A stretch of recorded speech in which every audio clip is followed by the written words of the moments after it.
Welcome to the CYF session. I'd like to speak to you about 5 simple sentences that make quite a difference in relating to young people. You know how sometimes we would like to relate to a young person, but it's not always that easy. I remember one time a young person asking me, "Christoph, is it actually fun to be an adult?" And I wondered why they were asking the question, but obviously my lifestyle didn't seem too attractive to that young person. It was a good question for me to think about some of my priorities in life and some of my ways on how I relate to a young person. And I have discovered 5 little sentences that make quite a difference in the way that I relate to a young person. Let's briefly look at those. First, I have time. Try it out. See what happens when a young person comes to you, wants to ask a question, and instead of being busy, instead of doing several things at the same time, instead of looking at your iPhone while you are speaking to the person, instead of being distracted, saying that simple sentence, "Yes, I have time. I want to take time for you." It's quite a powerful statement in a time that is so fast, so accelerated, so quick in changes. For a leader to say to a young person, "I have time." I've observed the amazement, the surprise on a young person's face when I say, "I have time." Yes, right now, I can take time. You know, we all have time. The question is, what do we do with the time? How do we use the time? All of us are given 24 hours a day. The question is, what are we using it for? Having time has for me a deep spiritual impact, a message. God has time for us. How can we say God has time? You can always go to Him and we are always busy. How do we represent Him on this earth when we are always busy? Having time really speaks about who the Father is. He has time for us. Having rest, knowing what Sabbath is, knowing that I don't need to always be busy, reflects the character of our Father. That's why I believe it's such a powerful little statement. I have time addresses my understanding that I'm not in control. Having time is an expression of trusting God.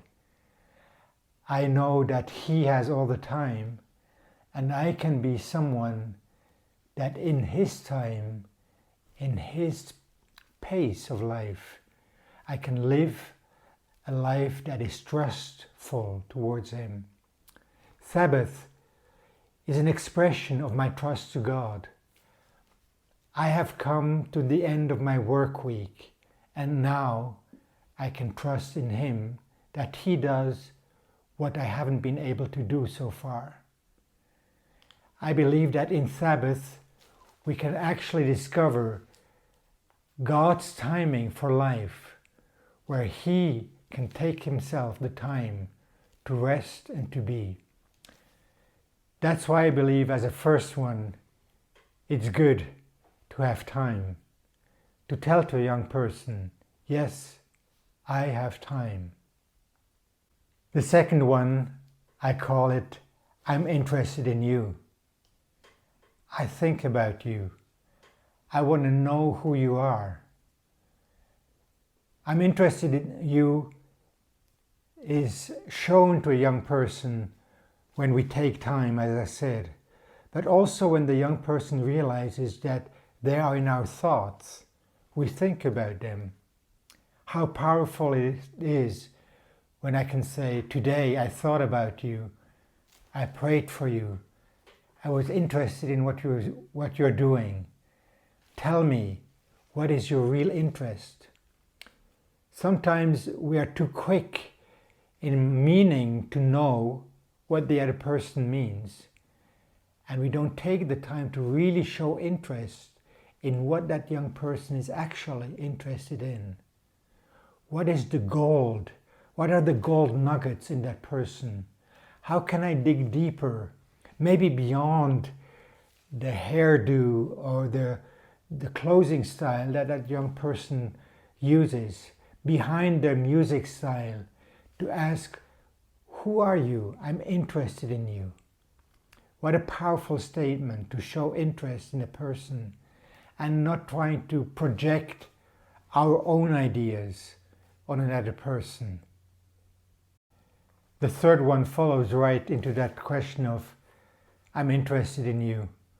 It's trying to really listen to what the person says, not presuming that you already know what they want to say, but actually taking time to listen what is behind what this person is saying. You know how often, even we as adults, we speak with codes. We don't really say exactly what we want to say. I remember once a young person coming to me and saying, I hate going to school. Now, what was the message behind that? I hate going to school. Does the person really hate going to school?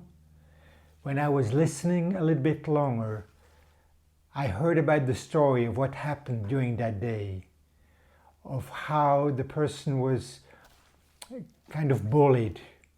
And there's more behind than just, I hate going to school. There's a story behind it. I find it quite interesting to dig deeper, to listen behind the story.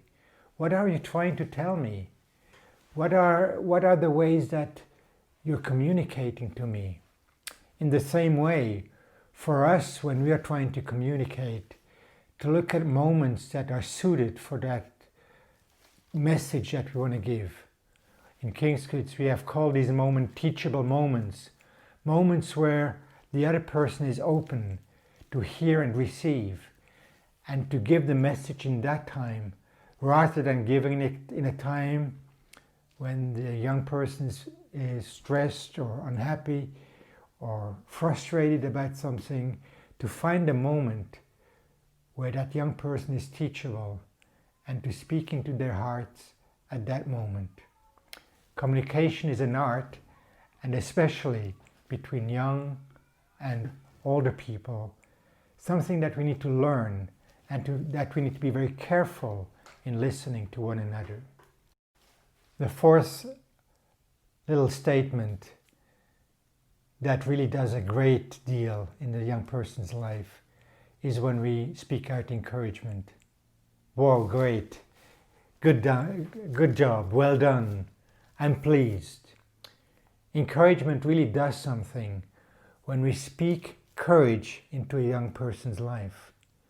To look at the moments where we can encourage, not just to speak to the young person when things are not going well, when we need to give direction or where we need to call somebody back or give discipline, but to find moments when people are doing well and to speak that encouragement, to encourage the good behavior, encouraging decisions well made, to encourage ways on how people encourage others, and to develop that sense of encouragement in a relationship.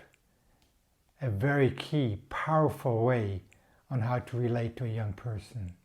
And the last one is humor. Humor is a good way to relate to a young person. To not take yourself so serious. To laugh about yourself and your own mistakes. To laugh about your bloopers and faux pas. To be able to be relaxed about the things that didn't go well. Humor really opens the room for creativity.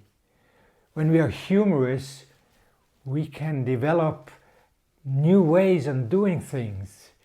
We have the freedom to experience. We know that the other person is not going to always take me serious, but can actually laugh with me, can be relaxed about things that went well. Humor is a great way out of difficulties. Humor is a great way out of arguments. You can offer something humorous to the other person. You can offer a light perspective in that difficult situation. You can say something like, oh, yeah, that was one of my typical mistakes that I made. You offer a way out of a situation that feels like a deep hole sometimes. One of the sayings that I've practiced in my life is that simple one that says, if you find yourself in a hole, stop digging. When you are entrenched in a difficult situation, in an argument with your partner, your spouse, offer something humorous, often something light, often yourself as not taking yourself too serious. Humor is a good way on how to relate with a young person. So, 5 simple ones. I have time. I'm interested in you. What are you really saying to me? How do you communicate with me? How can I encourage you? And always put a little bit of humor to that. And it's going to help you to relate with a young person. One thing I've learned that I shouldn't do when relating to a young person, I'll speak to you in the next session about 5 flops in relating to a young person.